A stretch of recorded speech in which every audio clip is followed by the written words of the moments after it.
The fluorescent lights above my hospital bed hummed with the same relentless frequency as my racing heartbeat.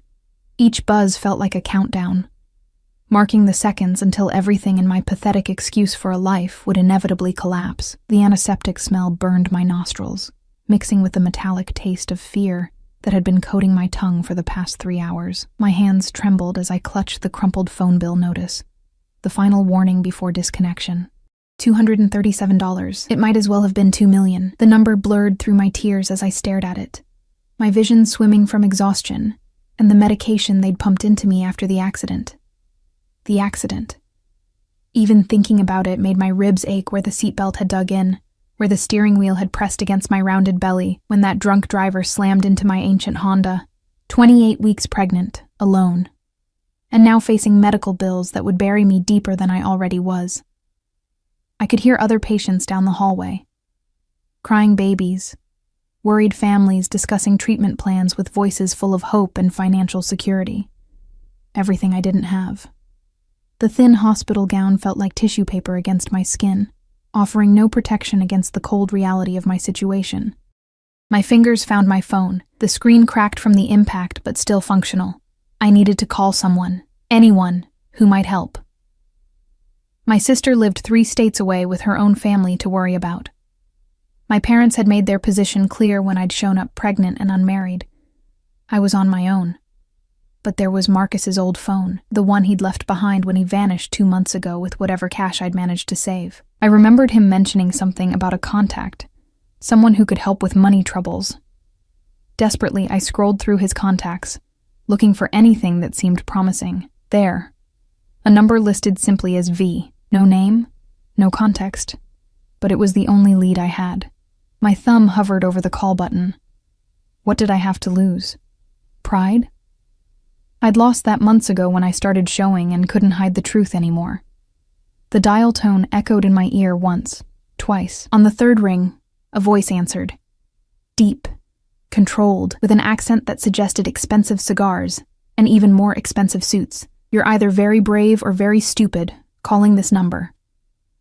The voice sent shivers down my spine, but desperation overrode caution. Please, I need help. I'm pregnant and in the hospital, and I don't have anyone else to call. Marcus gave me this number and said, Marcus? The temperature in his voice dropped several degrees. Marcus Rodriguez? Yes, he was my boyfriend. He said you might be able to help with money if...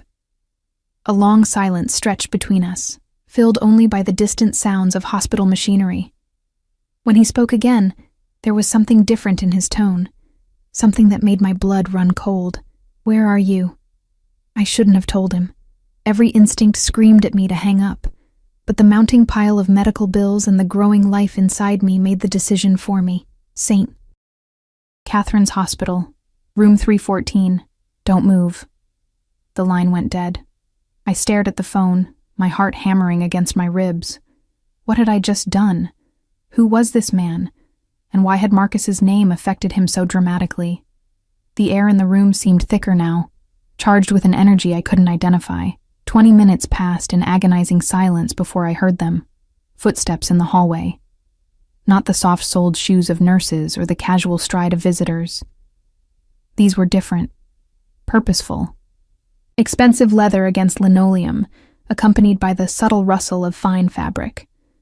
The door opened without a knock. He filled the doorframe like a storm cloud, all dark suit and darker eyes. Tall, broad-shouldered, with silver threading through black hair that was styled with a kind of precision that cost more than my rent. But it was his presence that truly overwhelmed the small hospital room. An aura of controlled danger that made the air itself seem to bend around him. Behind him stood 2 other men, equally well-dressed but clearly subordinates. They remained in the hallway while he stepped inside, his gaze finding me with laser precision. You called me, he said simply, and I recognized the voice from the phone immediately. Up close, I could see the expensive watch on his wrist, catch the subtle scent of his cologne, something woodsy and exclusive that probably cost more than I made in a month. His eyes swept over me, taking in the hospital gown, the IV line, the way I unconsciously placed a protective hand over my belly. I'm sorry. I think there was a misunderstanding. I just needed... Marcus Rodriguez stole from me. His voice was quiet, but there was steel beneath the silk. A significant amount. 3 months ago. My world tilted. What? You're carrying his child. It wasn't a question, and something in his tone made my breath catch. The way he looked at my rounded belly wasn't casual curiosity. It was something deeper, more complex. I didn't know, I whispered. About any of it. He left 2 months ago. I haven't seen him since. A muscle in his jaw twitched. He moved closer to the bed, and I caught more of his scent. Expensive, masculine, dangerous. What's your name? Elena. Elena Morrison. Elena. He repeated it like he was tasting the syllables. You have no family? No one else to call? The question felt loaded, and I found myself shrinking back into the pillows. No, just me. Something shifted in his expression. A flicker of what might have been calculation, or perhaps something else entirely. He reached into his jacket and I tensed, but he only withdrew a phone. A few quick words in what sounded like Italian, too low for me to catch. The bills, he said, pocketing the phone. Medical expenses, everything. It's handled. I blinked, certain I'd misheard. What? Your debt? It no longer exists. The room spun around me. I don't understand. Why would you? Because that child you're carrying is Marcus's responsibility, and Marcus's debts are now mine to collect. His dark eyes held mine. Consider this an investment. Before I could process what that meant, he was moving toward the door.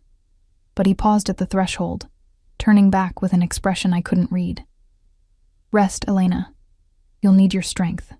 And then he was gone, leaving only the lingering scent of expensive cologne and the sudden, terrifying realization that my life had just taken a turn into territory I couldn't begin to navigate. The nurse who came to check my vitals an hour later seemed confused by the changes in my chart. All pending charges had been mysteriously cleared, and I'd been moved to a private room with amenities I couldn't have afforded in my wildest dreams. As I lay in the new bed, surrounded by comfort I hadn't asked for, one thought echoed through my mind. What exactly had I just gotten myself into?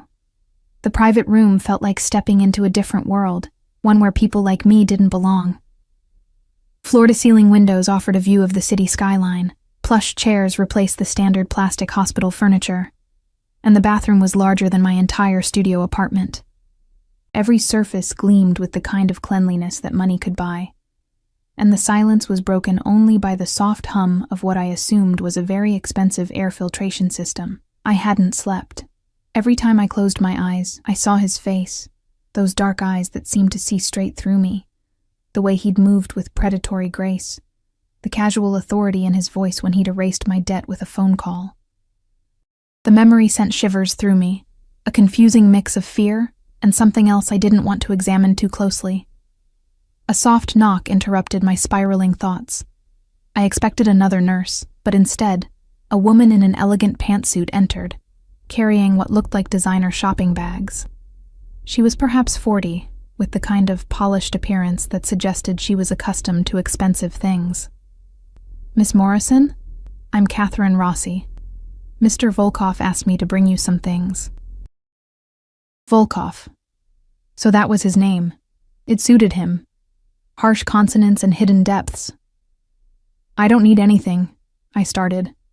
But she was already laying out clothes on the chair. Not just any clothes. Soft cashmere sweaters, silk blouses, perfectly tailored pants with discreet elastic waistbands designed for pregnant women. Everything looked like it cost more than my monthly salary. Mr. Volkov was quite specific about your comfort, Catherine said with a smile that didn't reach her eyes. He'll be by later to check on you. The doctor says you'll be discharged tomorrow morning. I can't accept these things. I don't even know who he is, really. What he expects in return. Catherine's smile faltered slightly. Mr. Volkov doesn't expect anything you're not willing to give, Miss Morrison. But he does protect what he considers his. The words sent ice through my veins. His? I'm not. The baby you're carrying belongs to a man who wronged him.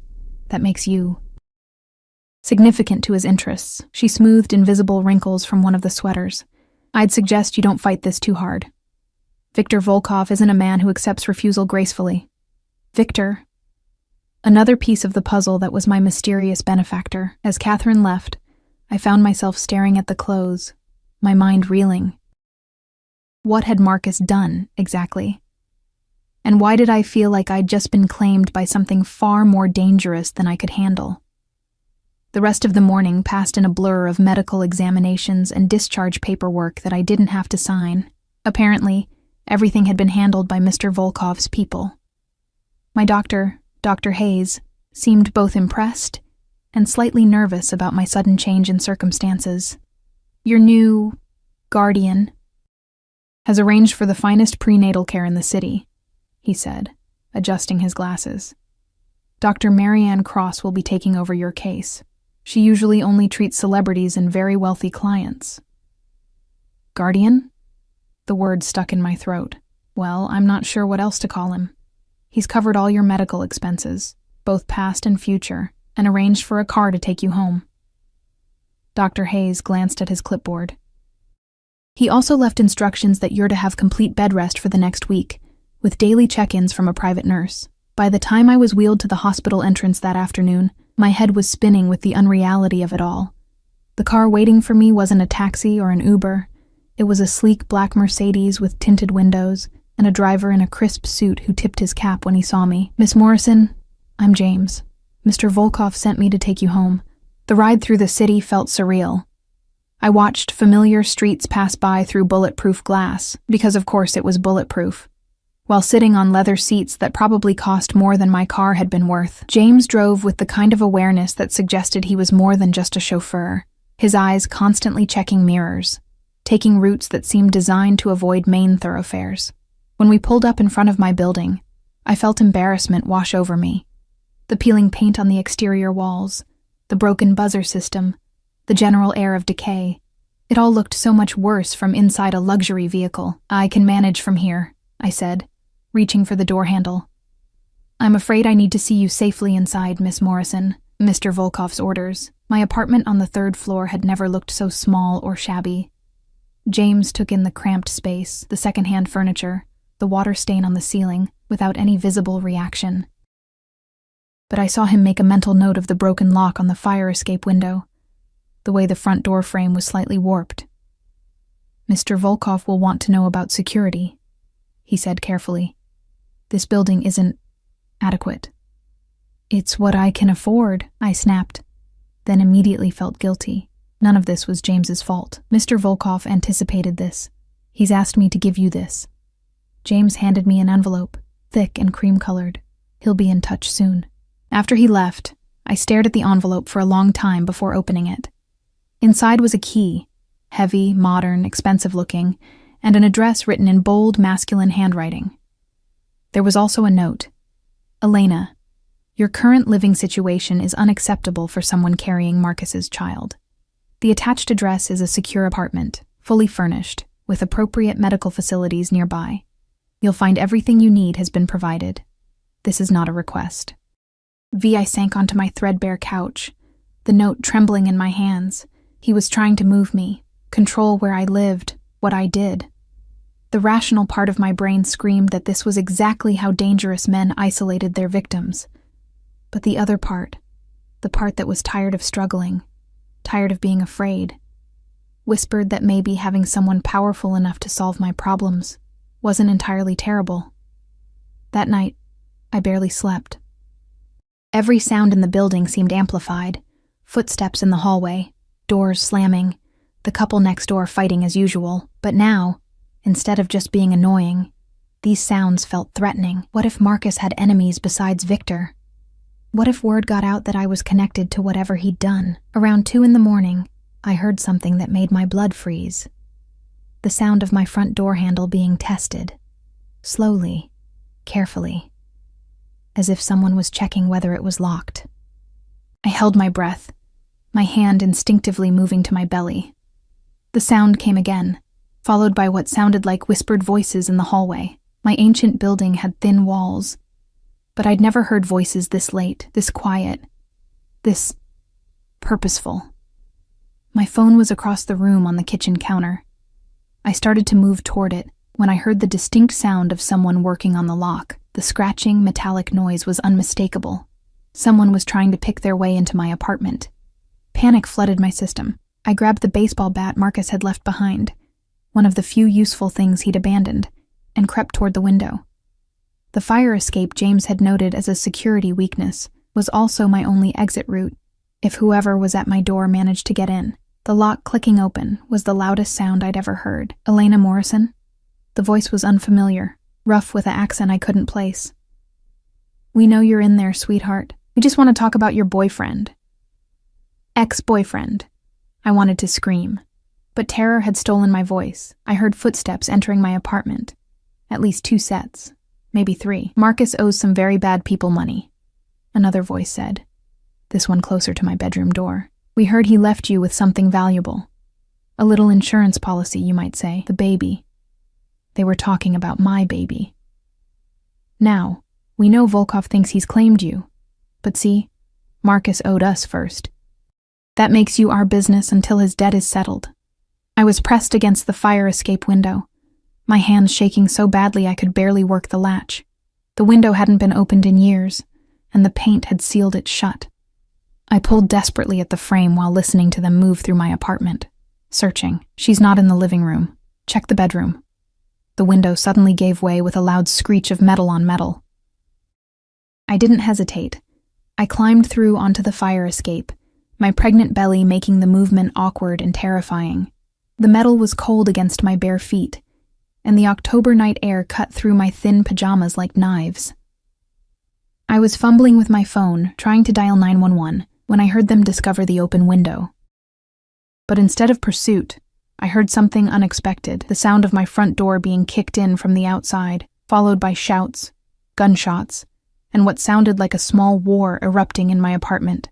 Through the chaos, I heard a voice that made my knees weak with relief and terror in equal measure. "Where is she?" Victor's voice cut through the noise like a blade, cold and deadly. "We were just—" The sound that followed was cut off by what might have been a fist connecting with flesh. Hard. I asked where she is. "The fire escape," someone gasped. "She went out the fire escape." Within seconds, Victor appeared at the window, his expensive suit somehow still immaculate, despite what sounded like a massacre happening behind him. His dark eyes found mine immediately, and I saw something in them that made my breath catch. Fury so pure and focused, it was like looking into the heart of a storm. "Elena." He didn't raise his voice, but I heard him perfectly despite being 3 floors up on the fire escape. "Come down." "I can't," I whispered, though somehow I knew he heard me. "I'm scared." "You're safe now." He climbed through the window with fluid grace, and I realized he was right. The sounds from inside my apartment had stopped completely. No one will ever threaten you again. He moved up the fire escape toward me with the same predatory grace I'd noticed at the hospital, and I found myself pressed against the railing with nowhere to go. But when he reached me, instead of the aggression I expected, his hands were gentle as they framed my face. "You're freezing." His voice was soft now, intimate in a way that made my pulse race for entirely different reasons. "And you're shaking. People broke into my apartment. They wanted to hurt my baby." "They'll never hurt anyone again," he said. And something in his tone made me certain he meant it literally. His hands moved to my shoulders, then down my arms, checking for injuries with clinical efficiency. "You're coming with me tonight. No arguments." For once, I didn't have the strength to fight. "The address you gave me?" "Yes.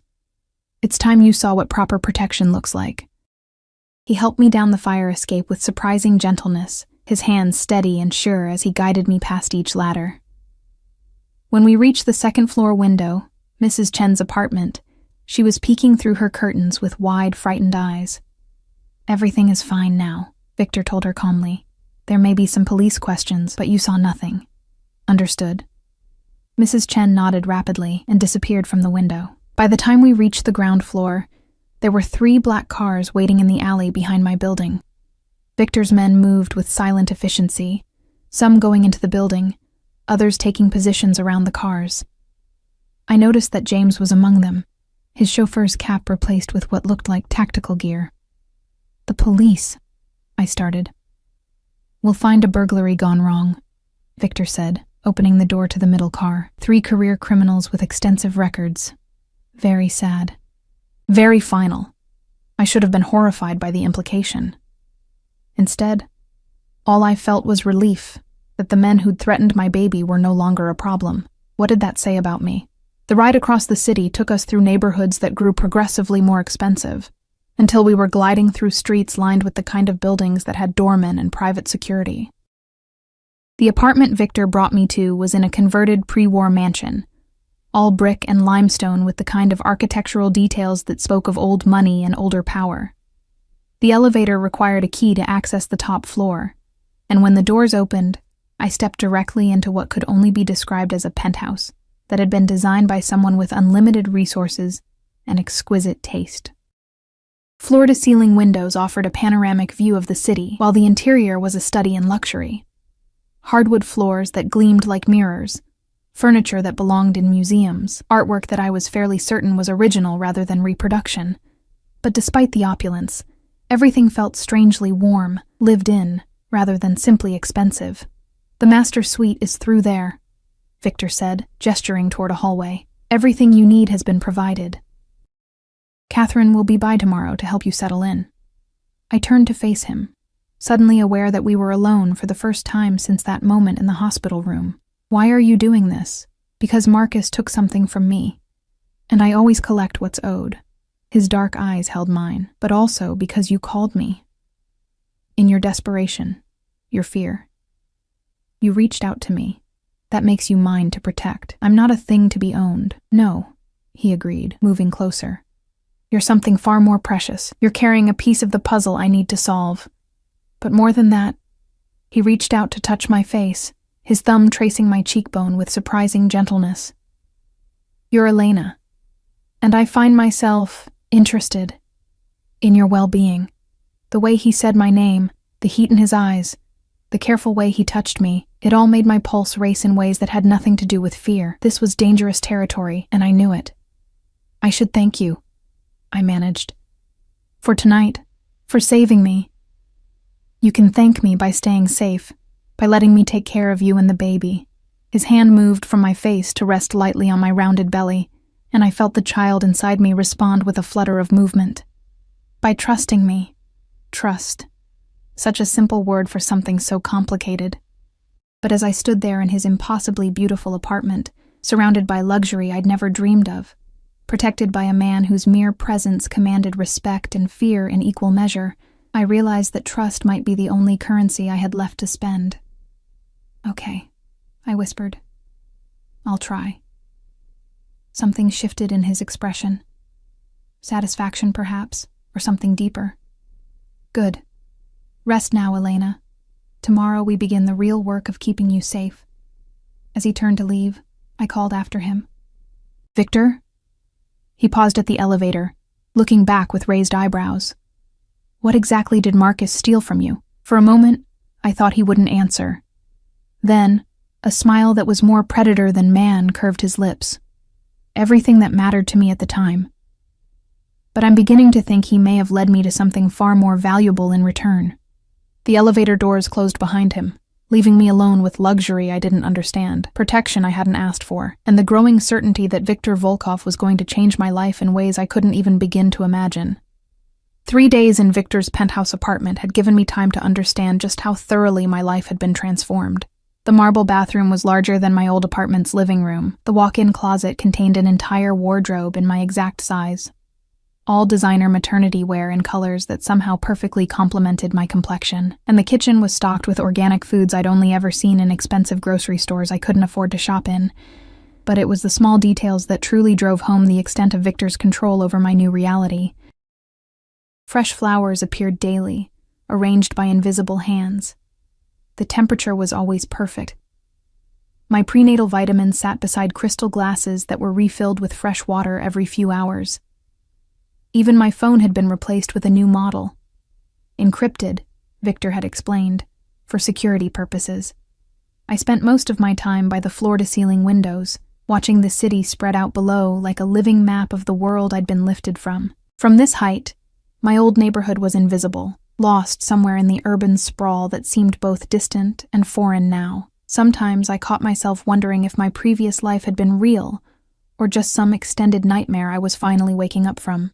Catherine had become a daily visitor, bringing everything from imported tea to books about pregnancy to what she claimed were essential items for the nursery that was apparently being prepared in one of the spare bedrooms. She was efficient, professional, and completely impenetrable when it came to answering any meaningful questions about Victor or what he expected from me. "Mr. Volkov wants you to be comfortable," was her standard response to any inquiry beyond the purely practical. "Your health and the baby's well-being are his primary concerns." But I knew there was more to it. Men like Victor Volkov, and I was beginning to understand exactly what kind of man he was, didn't spend the kind of money he was spending without expecting something in return. The question that kept me awake at night was what, exactly, that something might be. The answer began to reveal itself on Thursday evening. I was curled up on the impossibly plush sofa, wearing one of the silk nightgowns that had appeared in my closet, reading a pregnancy book Catherine had brought, when I heard the elevator. The sound of those doors opening always made my heart race, a Pavlovian response I'd developed to Victor's presence. But tonight was different. Tonight, he wasn't alone. Victor emerged from the elevator with 2 other men, all 3 of them dressed in the kind of expensive suits that suggested important business. One was older, maybe 60, with silver hair and the bearing of someone accustomed to power. The other was closer to Victor's age, but where Victor radiated controlled danger, this man seemed to vibrate with barely contained violence. "Elena," Victor said, and I heard the subtle shift in his voice that suggested he was performing for his guests. "I'd like you to meet some associates." I stood carefully, suddenly aware of how intimate my clothing was, how domestic this scene must appear. Victor's dark eyes swept over me with an expression I couldn't read, but I caught the slight tightening around his eyes when he noticed my nervousness. "This is Dmitry Kozlov," Victor said, indicating the older man, "and Alexei Petrov." Both men nodded politely, but I could feel their assessment of me, the calculations happening behind their eyes. I was being evaluated, measured against some standard I didn't understand. "Please sit," Victor said. But it wasn't really a suggestion. "We have some business to discuss, and it concerns you." I lowered myself back onto the sofa, my hands instinctively moving to protect my belly. The 3 men arranged themselves around the living area with the kind of territorial awareness that suggested this was more than a casual visit. "Elena," Victor began, his voice carrying the same controlled authority I'd heard him use with his subordinates. "These gentlemen represent certain interests that were affected by Marcus's actions." Dmitry leaned forward slightly, his pale blue eyes fixed on me. "Your boyfriend stole from us, Miss Morrison. A substantial amount of money, along with information that was meant to remain private." "Ex-boyfriend," I corrected automatically, then immediately wished I'd stayed silent when all 3 men smiled with what might have been amusement. "Ex-boyfriend," Dmitry repeated. "Yes, I understand he abandoned you when things became complicated. Men like Marcus Rodriguez rarely display loyalty when their actions have consequences." "What does this have to do with me?" I asked, though I suspected I already knew. "Everything." Alexei spoke for the first time, his accent thicker than the others, his voice rough with what sounded like old cigarettes and hard living. "Marcus stole from the Bratva, from our family. In our world, debts are inherited, especially when they involve betrayal." The Bratva. Russian organized crime. I'd heard the term in movies, but sitting in Victor's elegant living room, surrounded by these dangerous men, the reality hit me like a physical blow. "I don't have any money," I said weakly. "I'm barely surviving as it is." "No," Victor said, and something in his tone made my blood run cold. "But you have something else, something Marcus left behind." All 3 men looked pointedly at my rounded belly. "You're talking about my baby," I whispered. "Marcus's baby," Dmitry corrected. "A Rodriguez heir. In our world, family lines matter. Bloodlines carry both honor and debt." I felt the world tilt around me. "You want to hurt my child because of what Marcus did? Hurt?" Victor's voice was sharp. "No one wants to hurt the child, Elena. But the debt must be settled. Marcus owes us $5 million in information that cost us significantly more. $5 million.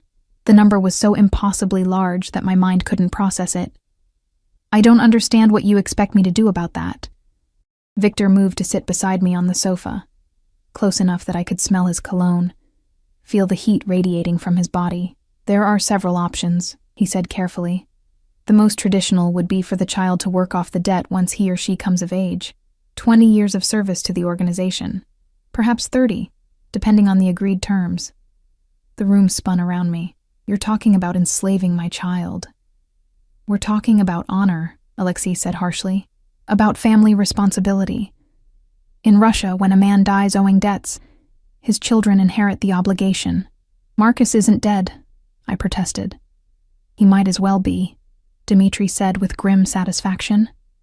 We haven't been able to locate him in over 2 months. Men who steal from us and then disappear rarely resurface voluntarily. Victor's hand found mine, his fingers intertwining with my trembling ones. But there is another option, he said quietly. A more civilized solution. I looked at him, desperate for anything that would protect my child from the nightmare scenario they'd outlined. Marriage, Victor said simply. The word hung in the air between us like a weapon. I don't understand. If you marry into a family with sufficient resources and influence, Dmitri explained, a family capable of settling Marcus's debt, then the child would be protected. The debt would become your new family's responsibility, and they would have the means to resolve it. I stared at Victor, beginning to understand. You're talking about yourself. I'm talking about a solution that protects everyone's interests, Victor said. Your child grows up safe and secure, with access to the best education, the finest opportunities. Marcus's debt is settled through legitimate business channels. Everyone wins. Everyone except me, I said, pulling my hand free from his. You're talking about buying me, trading my freedom for my child's safety. Victor's eyes darkened. I'm talking about offering you more than you could ever hope to achieve on your own. Look around you, Elena. Look at how you're living now, compared to 3 days ago. This apartment, the clothes, the medical care. This is what protection looks like. This is what ownership looks like, I countered, standing up despite my shaking legs. You're no different from Marcus. You just have better suits and more money. The temperature in the room seemed to drop 10 degrees. Dmitri and Alexei exchanged glances, and I realized I'd just insulted Victor in front of his peers, something that probably wasn't done lightly in their world. But Victor's reaction wasn't the explosion of anger I expected. Instead, he stood slowly, his movements precise and controlled, and walked to the window overlooking the city. Alexei, Dmitri, he said without turning around, we'll continue this discussion later. Both men stood immediately, recognizing the dismissal, but Dmitri paused at the elevator, looking back at me with something that might have been pity. Miss Morrison, he said formally. In our world, there are very few happy endings. Victor is offering you the closest thing to one that exists. I suggest you consider that before your pride makes the decision for you. The elevator doors closed behind them, leaving Victor and me alone with the weight of what had just been discussed. He remained at the window, his hands clasped behind his back, his shoulders rigid with tension. You think I'm no different from Marcus, he said finally, aren't you? You're both trying to control my life for your own benefit. He turned then, and I saw something in his expression that made my breath catch. Marcus abandoned you when you needed him most, left you pregnant and penniless to face the consequences of his actions alone. I am offering you security, protection, a future for your child that most people could only dream of. In exchange for what? My freedom? My right to choose? In exchange for becoming my wife, he said, moving closer. In exchange for sharing my name, my protection, my resources. In exchange for letting me care for you and your child the way you deserve to be cared for, because you want to control me. Because I want to keep you safe. He was standing in front of me now, close enough that I had to tilt my head back to meet his eyes. Because the alternative is watching you struggle in poverty while dangerous people hunt you down for debts you didn't incur. Because the thought of anyone hurting you makes me want to burn the world down. The intensity in his voice, the way he was looking at me, it sent heat racing through my body in ways that terrified me. This wasn't just about business or debt or obligation. There was something else here, something deeper and more dangerous than financial arrangements. You don't know me, I whispered. You don't care about me.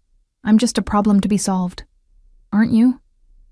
But there was no coldness in the question, no dismissal. Instead, his hand came up to cup my face, his thumb tracing the line of my cheekbone. When I walked into that hospital room 3 days ago, you were just Marcus's pregnant girlfriend. A complication in a debt collection. But now what? Now I find myself thinking about you every hour of every day, wondering what you're reading, what you're thinking about, whether you're comfortable, whether you're happy. I find myself making excuses to come home early just to see you. My heart was pounding so hard I was sure he could hear it. That doesn't mean anything. That's just possessiveness. Is it? His other hand settled on my waist, and I could feel the heat of his palm through the thin silk of my nightgown. When I think about other men looking at you the way I'm looking at you right now, I want to commit violence. When I imagine you in danger, or scared, or alone, something inside me breaks. Is that possessiveness, Elena, or something else? I wanted to step back, to put distance between us, but my body seemed to have other ideas. Instead, I found myself leaning into his touch, drawn to the warmth and strength he represented. "You're trying to seduce me into agreeing to this," I accused, but my voice came out breathless. "I'm trying to show you that this doesn't have to be just a business arrangement." His voice dropped to a whisper. "I'm trying to show you that I can be more than just your protector." "What are you saying?" "I'm saying that somewhere between that first phone call and this moment, you stopped being just Marcus's problem and became mine to treasure." His forehead rested against mine, and I could feel his breath warm against my lips. "I'm saying that marrying you wouldn't be a sacrifice I'm making for business purposes. It would be the smartest thing I've ever done." The kiss, when it came, was nothing like I'd expected. There was no force, no demand for submission. Instead, it was gentle, questioning, giving me every opportunity to pull away. But I didn't want to pull away. I wanted to lose myself in the heat and safety, an impossible luxury of being wanted by someone powerful enough to remake my entire world. When we finally broke apart, I was breathing hard, my hands somehow tangled in the expensive fabric of his shirt. "This is crazy," I whispered. "Yes," he agreed, his thumb tracing my swollen lips. "But crazy doesn't mean wrong. I don't love you. You don't hate me either." His smile was soft, almost tender. "Love can grow, Elena, but respect, attraction, compatibility, those things can be built on, and we have something more valuable than love." "What's that?" "Need. You need my protection, my resources, my ability to keep you and your child safe. And he paused, as if the admission cost him something. "I need you to let me be the man who provides those things." Before I could respond, my phone, the new encrypted one he'd given me, buzzed with an incoming call. Victor frowned, checking the display. "Dr. Cross," he said, handing me the phone. "Your obstetrician," I answered, expecting a routine check-in about my appointment the next day, but Dr. Cross's voice was tight with concern. "Elena, I need you to come in immediately. There's something in your blood work that requires urgent attention." The world seemed to stop. "What kind of something?" "I'd prefer to discuss it in person, but there are indicators that suggest you may have been exposed to something toxic. We need to run more comprehensive tests and possibly begin treatment immediately." Victor was watching me with sharp attention, clearly reading the fear in my expression. "Toxic?" I repeated. "I don't understand. I haven't been anywhere dangerous, haven't eaten anything unusual." "When did you last see Marcus Rodriguez?" Dr. Cross asked. The question hit me like ice water. "About 2 months ago." "Why?" "Because the compounds we're seeing in your system are consistent with certain types of industrial poisoning. The kind that might occur if someone were exposed to chemicals used in drug manufacturing or weapons production." Victor's hand was suddenly on my back, steady and warm, but I could feel the tension in his touch. "Dr. Cross," I said, struggling to keep my voice steady.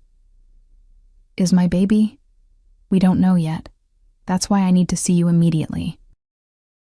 "How soon can you get here?" I looked at Victor, seeing my fear reflected in his dark eyes. "We'll be there in 20 minutes, he said, taking the phone from my trembling hands. As he spoke with the doctor, arranging security and transportation, I sank back onto the sofa, my hands pressed against my belly. Marcus hadn't just stolen money and information. He'd left me with something that might poison my child before he or she ever had a chance to be born. When Victor ended the call, he immediately pulled out his own phone, speaking rapid Russian to someone on the other end. But I barely heard him. All I could think about was the possibility that my baby, this innocent life I'd already begun to love so desperately, might be paying the price for Marcus's crimes. Elena. Victor's voice cut through my panic. Look at me. I raised my eyes to his, seeing steel and determination where I'd expected sympathy.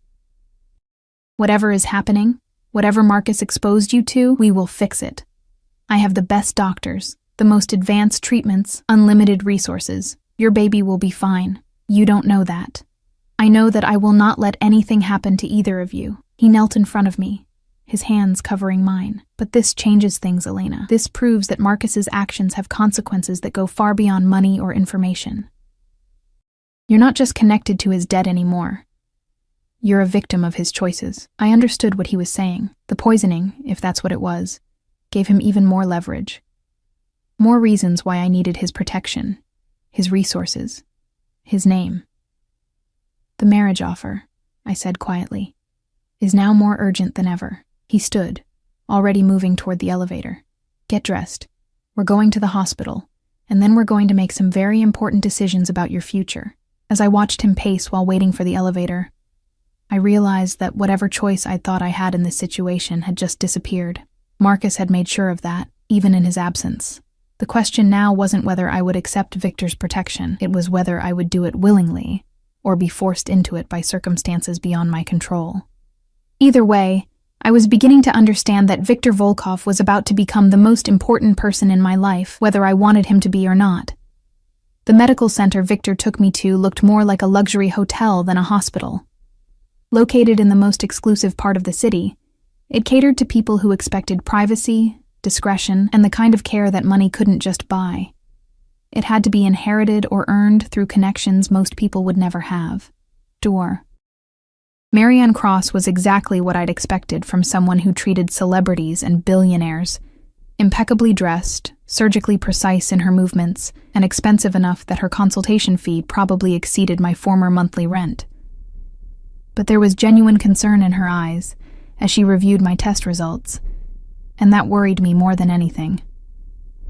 The good news, she said, settling behind her mahogany desk, while Victor and I sat in chairs that probably cost more than my old car, is that the levels we're detecting aren't immediately life-threatening. The bad news is that they're consistent with prolonged exposure to methylene-deoxymethamphetamine compounds, industrial-grade chemicals used in certain types of drug manufacturing. MDMA? Victor's voice was dangerously quiet. Marcus was cooking drugs? Not just cooking them, Doctor. Cross replied, consulting her notes. Based on the specific compounds and their concentrations, Elena was living in, or frequently visiting an environment where these chemicals were being processed on a large scale. The exposure was chronic, low level, but over time. What does that mean for the baby? I interrupted, my hand instinctively protecting my belly. Dr. Cross's expression softened slightly. We don't know yet. The good news is that you're in your second trimester, so major organ development is largely complete.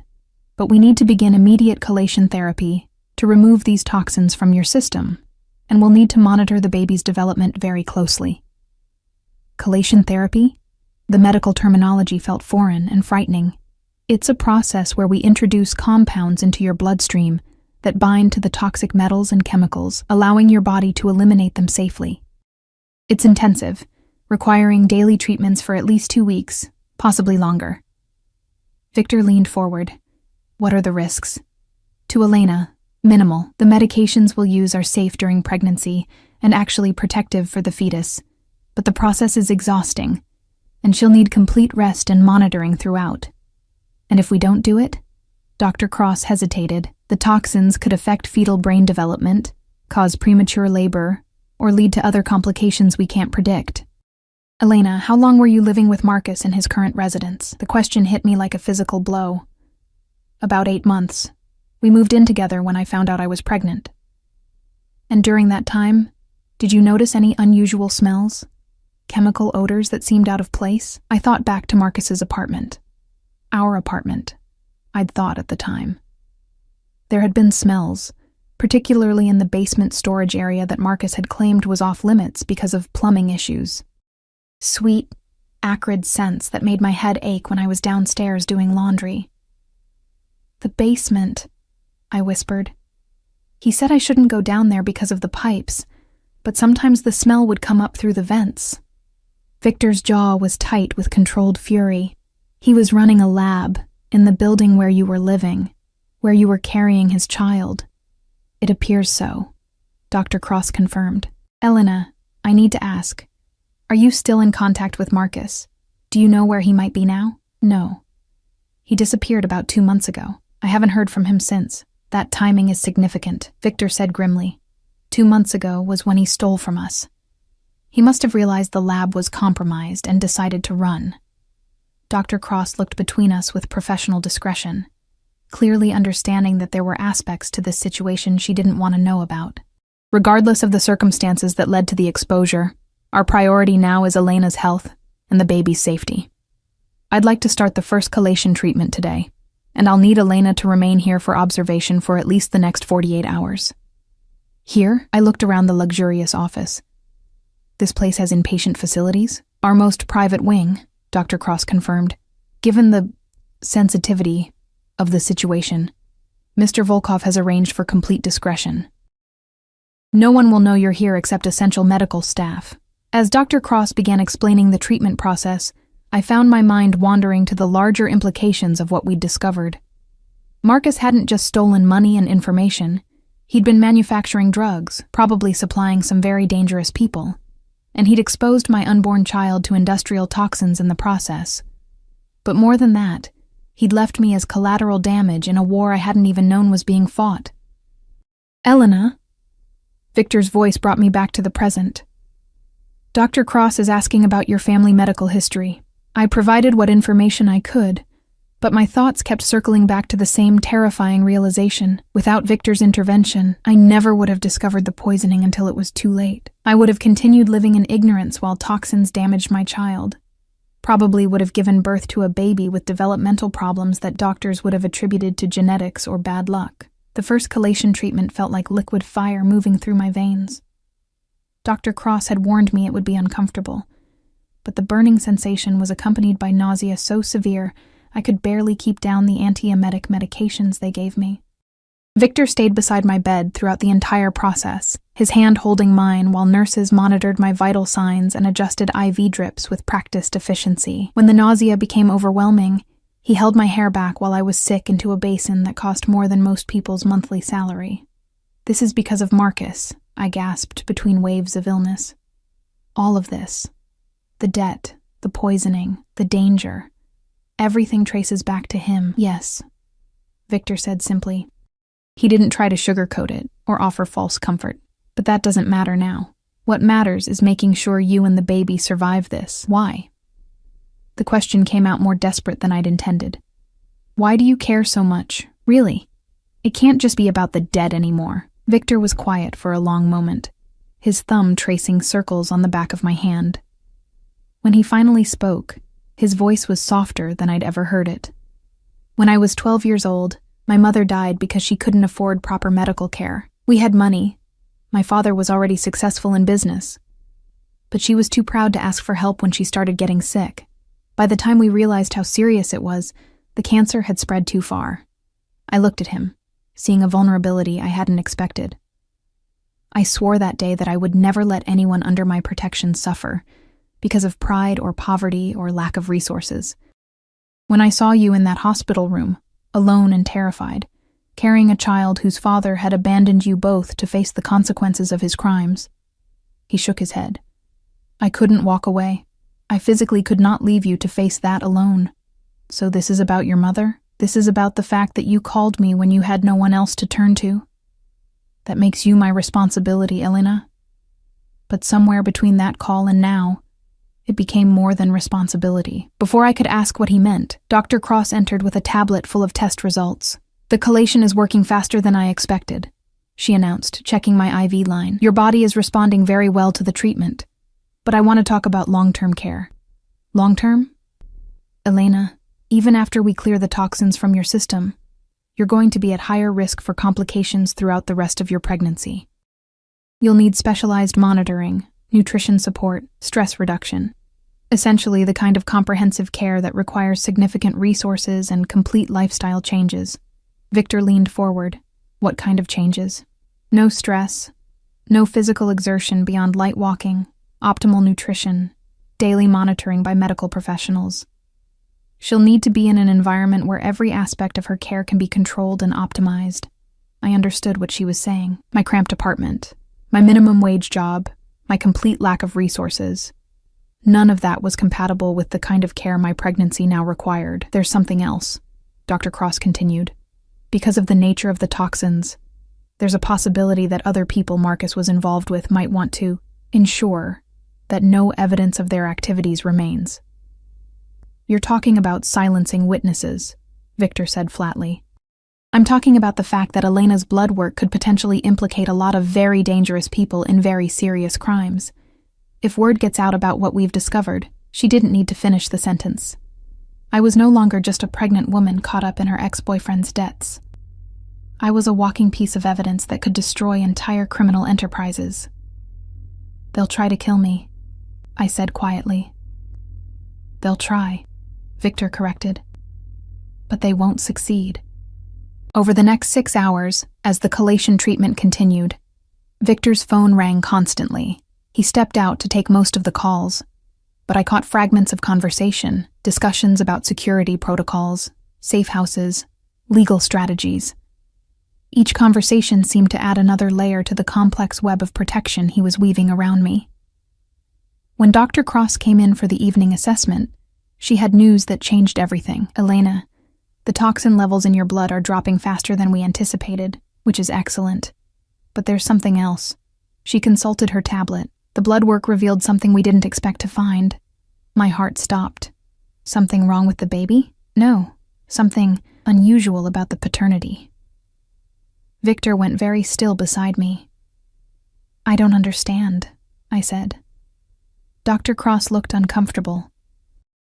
Elena, are you certain Marcus Rodriguez is the father of your child? Of course I'm certain. He's the only person I've been with in over a year. Because the genetic markers we're seeing don't match the profile we have for Marcus Rodriguez in our system. What profile? Victor asked sharply. Mr. Volkov, when you arranged Elena's care, you provided DNA samples for the father to help us understand potential genetic complications from the toxin exposure. But the baby's genetic markers don't match those samples. The room spun around me. That's impossible. Elena. Victor's voice was carefully controlled. Where did those DNA samples come from? Dr. Cross consulted her notes. Hair follicles recovered from the apartment where the chemical exposure occurred. Your security team provided them along with Elena's medical history. Hair follicles from Marcus's apartment, but if the baby wasn't Marcus's, there has to be a mistake, I insisted. I haven't been with anyone else. It's impossible. But even as I said it, memories were surfacing. The night 3 weeks before Marcus disappeared, when I'd come home from work to find him acting strangely, nervous and paranoid. He'd insisted we go out to dinner, somewhere far from the apartment, and we'd ended up at a seedy bar where he'd introduced me to a man he claimed was a business associate. The man had been tall, dark-haired, charming in the way that dangerous men often are. He'd bought us drinks, made jokes, seemed genuinely interested in my pregnancy. Marcus had stepped away to take a phone call, leaving us alone for maybe 20 minutes. I remembered feeling dizzy, remembered the man helping me to the bathroom when I felt nauseous. I remembered him being very kind, very attentive, making sure I got home safely when Marcus had to handle some business. But I didn't remember anything after that, until I woke up the next morning in my own bed, with Marcus already gone and a note saying he had to travel for work. Elena? Victor's voice seemed to come from very far away. What is it? What do you remember? I told them about that night, about the man at the bar, about the missing hours between feeling sick and waking up at home.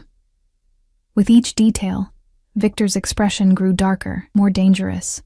Rohypnol, Dr. Cross said grimly. "The symptoms you're describing are consistent with drug-facilitated sexual assault." The words hit me like a physical blow. "You're saying I'm saying that Marcus may have arranged for someone else to ensure that you became pregnant with a child that wasn't his." Victor was on his feet, pacing to the window with barely controlled fury. He needed a pregnant girlfriend. Someone who would appear to be carrying his heir, creating leverage he could use or trade. But why would he do that? "Because," Victor said, turning back to face me with eyes like black ice, "a man's children are considered the most valuable collateral in our world. If Marcus owed money he couldn't pay, a pregnant girlfriend would be worth more than cash to certain people." "People like you?" "People like me," he confirmed. "Elena, I think Marcus arranged for you to become pregnant specifically so he could use you as collateral for his debts." Dr. Cross cleared her throat. "There's one more thing. Based on the genetic markers we're seeing, I may be able to identify the actual father from our database." She worked on her tablet for several minutes while Victor and I sat in stunned silence. When she looked up, her expression was carefully neutral. "Elena, does the name Anton Kozlov mean anything to you?" The blood drained from my face. Kozlov. The same last name as Dmitri, one of Victor's associates who'd visited the apartment. "Anton Kozlov," Victor repeated slowly. "Dmitri's youngest son. You know him?" "I know of him. He's been missing for 3 months. Dmitri assumed he'd been killed by rivals, but if he was working with Marcus, the implications hung in the air between us." Anton Kozlov, son of one of Victor's most important allies, had been used by Marcus to impregnate me as part of some elaborate scheme involving drug manufacturing, stolen money, and shifting loyalties in the Russian criminal underworld. "This changes everything," Victor said finally. "How?" He looked at me with an expression I couldn't read. "Because you're not carrying Marcus's child, Elena. You're carrying a Kozlov heir. And that makes you infinitely more valuable than even I realized." As the full implications of this discovery settled over me, I realized that whatever danger I'd thought I was in before had just multiplied exponentially. I wasn't just a witness to Marcus's crimes or collateral for his debts. I was carrying the grandchild of one of the most powerful crime bosses in the city, conceived through deception and assault, and now claimed by another crime boss who saw opportunity in my tragedy. The chelation treatment continued through the night, but I barely felt the burn of the medications anymore. All I could think about was the growing certainty that I was trapped in a web of violence and power, that I would never be strong enough to escape on my own. And that Viktor Volkov, for all his promises of protection, might be the most dangerous trap of all. The revelation about Anton Kozlov's paternity changed everything, but not in the way I'd expected. Instead of releasing me from Victor's protection, it seemed to bind me to him even more tightly. Within hours of Dr. Cross's discovery, the medical facility had been transformed into what felt like a fortress, with security personnel positioned at every entrance and men in expensive suits having hushed conversations in corridors that suddenly seemed too small to contain the weight of what we'd uncovered. Dmitri Kozlov arrived at sunrise. I watched from my hospital bed as he entered my room with the bearing of a man accustomed to delivering life-changing news. He was followed by Victor and 2 other men I didn't recognize, all of them moving with the careful choreography of people navigating a potentially explosive situation. "Miss Morrison," Dmitri said, his pale blue eyes studying me with new intensity. "I understand congratulations are in order. You're carrying my grandchild." The words should have sounded warm, familial. Instead, they felt like a claim being staked, another chain being forged around my already limited freedom. "I didn't know," I said quietly. "About Anton. About any of it. Marcus drugged me. I never consented to, I know." Dimitri's voice carried surprising gentleness. "Anton was young, foolish, and easily manipulated by men like Marcus Rodriguez. My son thought he was participating in some elaborate seduction, not realizing he was being used as a breeding stud for someone else's scheme." Victor moved closer to my bed, his presence both protective and possessive. "Where is Anton now?" "Dead," Dmitri said flatly. "Marcus killed him 3 weeks after that night at the bar, probably to eliminate the only person who could identify him as the father. We found Anton's body 2 days ago, Buried in a construction site outside the city, the room seemed to contract around me. Another death, another casualty of Marcus's greed and manipulation.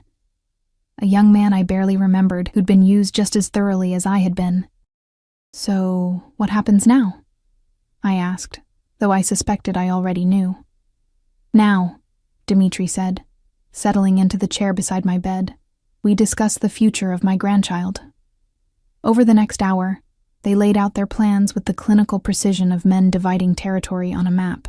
The baby I was carrying represented more than just a new life. It was a bridge between two powerful families, a symbol of alliance and shared interest that could reshape the balance of power in the city's underworld. Elena will marry Victor as planned, Dimitri announced as if I weren't in the room. The child will carry the Volkov name, ensuring protection and legitimacy, but the Kozlov family will maintain certain interests in the child's upbringing and future. What kind of interests? Victor's voice carried a warning edge. Educational decisions, cultural heritage, preparation for eventual leadership roles within our organizations. The child will be raised knowing both sides of their bloodline. I listened to them discuss my future and my child's destiny like we were assets being allocated in a business merger. The rational part of my mind screamed that I should fight this, should refuse to be bargained over like property. But the exhausted, terrified part of me recognized that resistance would be both futile and potentially fatal. And if I refuse? I asked quietly. Both men looked at me with expressions that mixed surprise with something that might have been pity. Elena, Victor said carefully, you're carrying the heir to two of the most powerful families in this city. Refusing our protection would be unwise. You're talking about making me a prisoner. I'm talking about making you a queen, Dimitri corrected. My grandchild will inherit wealth and power beyond your imagination. You will want for nothing, need nothing, fear nothing. In exchange, you need only accept the security and luxury we're offering. And my freedom? Victor sat on the edge of the bed, his hand finding mine with surprising tenderness. Elena, look at me. I raised my eyes to his, seeing something in his expression that hadn't been there during our previous conversations. Do you remember what I told you about my mother? About watching her die because she was too proud to accept help? I nodded. I won't let that happen to you. Not because of business or obligation or family politics, but because somewhere in the last week I've fallen in love with your strength, your courage, your refusal to break no matter how much pressure you're under. The admission hung in the air between us like a bridge across an impossible chasm. You love me, I whispered.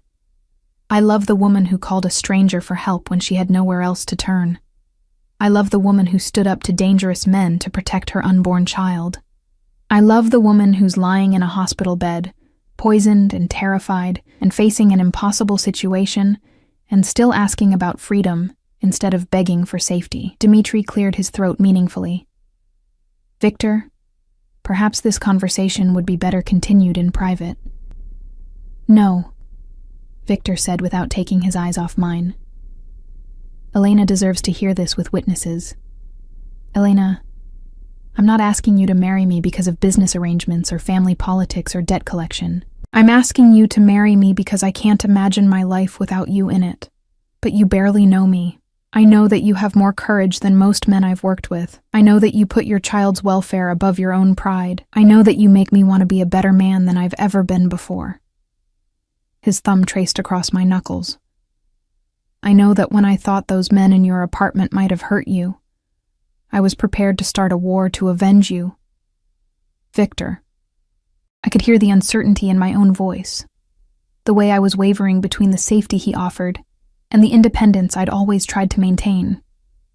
I'm not Marcus, he said quietly.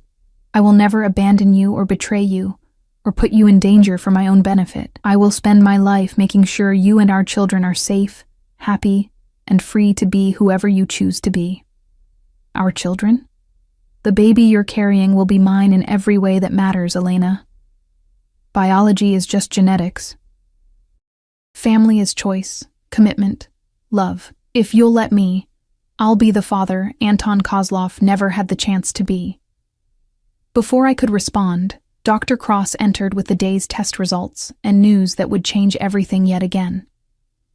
Elena, the chelation therapy has been remarkably successful. The toxin levels in your blood are now within normal ranges, and all indicators suggest the baby is healthy and developing normally. She consulted her tablet. However, there's something else we need to discuss. Victor tensed beside me. What is it? The genetic analysis has revealed something unusual. Elena, you're not just carrying Anton Kozlov's child. You're carrying twins. The room went completely silent. Twins? I repeated stupidly. Fraternal twins, which means 2 separate conceptions. Based on the genetic markers, one child is definitely Anton's. But the other... Dr. Cross hesitated. The other appears to be Marcus Rodriguez's biological child after all. Dmitri stood abruptly. That's impossible. Actually, it's not. It's rare, but superfecundation, conception of twins by different fathers, can occur if a woman has multiple partners within a short time frame. Elena, you mentioned missing time the night you met Anton. Is it possible that you were also intimate with Marcus that same evening, either before or after the encounter you can't remember? I thought back to that horrible night, trying to piece together fragments of memory through the haze of whatever drug I'd been given. There were flashes, coming home from the bar, Marcus seeming agitated and strange, him insisting we needed to celebrate something I didn't understand. I remembered feeling confused, compliant in ways that weren't natural for me. He drugged me twice, I realized aloud, once at the bar to make me compliant with Anton, and then again at home to... I couldn't finish the sentence. To ensure conception by both men. Victor completed grimly. He wanted to cover all his bases. If one pregnancy failed, he'd have backup. If both succeeded, he'd have twice the leverage. Dmitri was pacing now, his controlled demeanor cracking for the first time since I'd met him. This changes the calculations entirely. We're not talking about one heir anymore. We're talking about 2 children with different bloodlines, different claims, different destinies. No, Victor said firmly. We're talking about Elena's children, both of them, and they will both carry my name and my protection. Victor, be reasonable.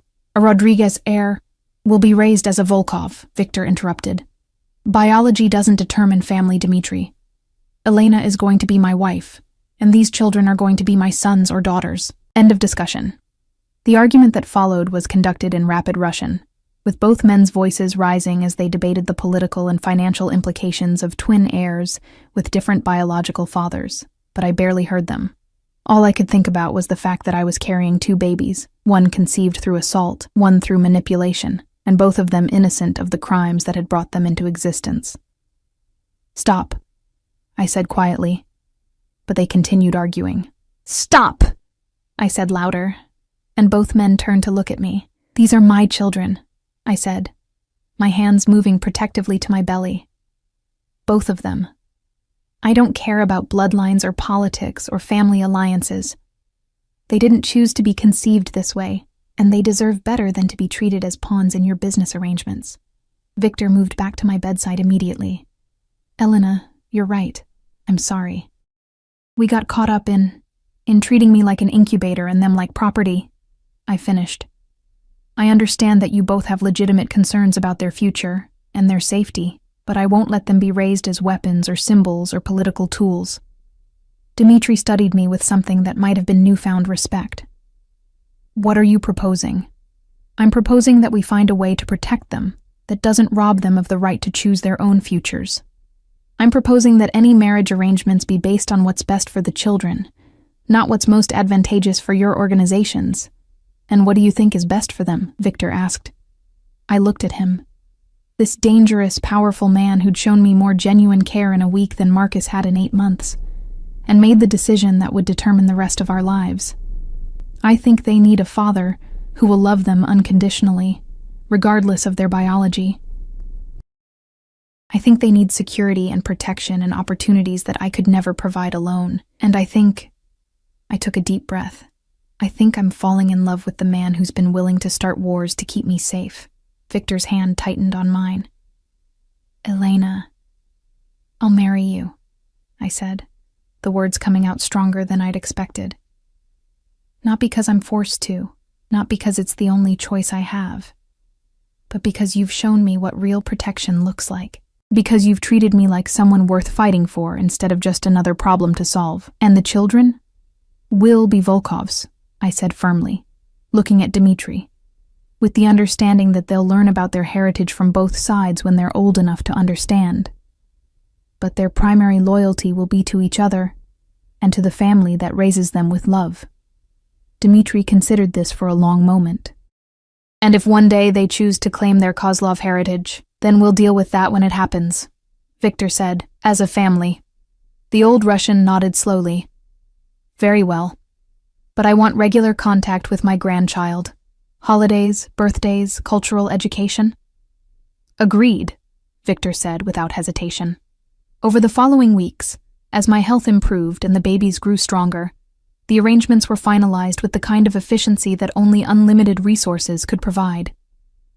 The wedding was scheduled for the day after my discharge from the medical facility, a small private ceremony that would legally bind me to Victor while giving our children the protection of his name and fortune. But the most surprising development was how naturally Victor and I had begun to function as a partnership. He brought me books and flowers, stayed beside my bed through the difficult nights when the chelation treatments left me sick and weak, and talked to my growing belly as if the babies were already his own children. You know, I said one evening as he read pregnancy books with the same intensity he probably applied to business contracts. Marcus never once asked me how I was feeling. Marcus was an idiot, Victor replied without looking up from his research on twin pregnancies. He was also the biological father of one of my children. Biology is just science, Elena. Love is choice. He finally looked up at me, his dark eyes serious. I choose these babies. I choose you. Every day, for the rest of our lives, I'll keep choosing you. The wedding took place in the penthouse, with only Dmitri, Catherine, Dr. Cross, and a judge who specialized in discretionary ceremonies for people who valued privacy above publicity. I wore a dress that cost more than my old apartment's annual rent, carried flowers that had been flown in from some impossible place, and promised to love, honor, and cherish a man I'd known for less than a month. But as Victor slipped the ring onto my finger, a platinum band with diamonds that caught the city lights like captured stars, I realized that sometimes love wasn't about time or convenience or perfect circumstances. Sometimes it was about recognizing the person who would stand between you and the entire world, who would choose your safety over his own interests, who would love your children as if they were pieces of his own heart.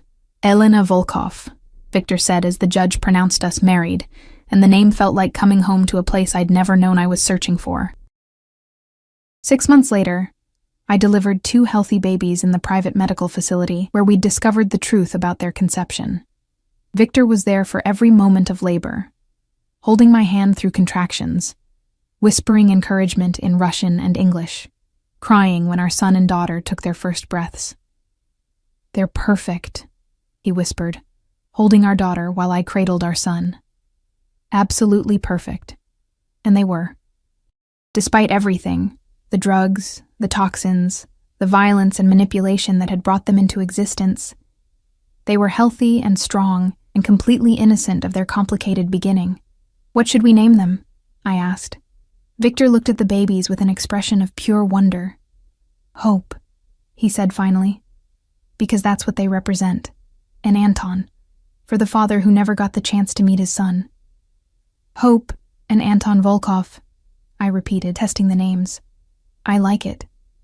As I watched my husband, and he was truly my husband now, in every way that mattered, gently rock our daughter while our son slept against my chest, I realized that sometimes the most beautiful things come from the darkest circumstances. Marcus had tried to use me as a pawn in his criminal schemes, but his manipulations had led me to a man who loved me enough to claim children that weren't biologically his, who had built a fortress of protection around our small family, who chose us every single day. "No regrets?" Victor asked quietly, settling into the chair beside my hospital bed with Hope sleeping peacefully in his arms. "None," I said, and meant it completely. "What about you?" "Only one," he said with a smile that transformed his entire face. "I wish I could have found you sooner." Outside our windows, the city stretched endlessly in all directions. The same city where I'd once struggled to pay bills and worried about raising a child alone, but from inside the security of Victor's protection, surrounded by love I'd never expected, and luxury I'd never dreamed of, that old life seemed like something that had happened to someone else entirely. I was Elena Volkov now, wife, mother, and the most protected woman in the city. And for the first time in my life, I truly understood what safety felt like. Our story had begun with a mistaken phone call and a desperate plea for help. It had grown through danger and deception, through revelations that changed everything and choices that defined us. But it had become something neither of us had anticipated, a love story written in the shadows, protected by power, and sealed with the promise that we would face whatever came next as a family. Together.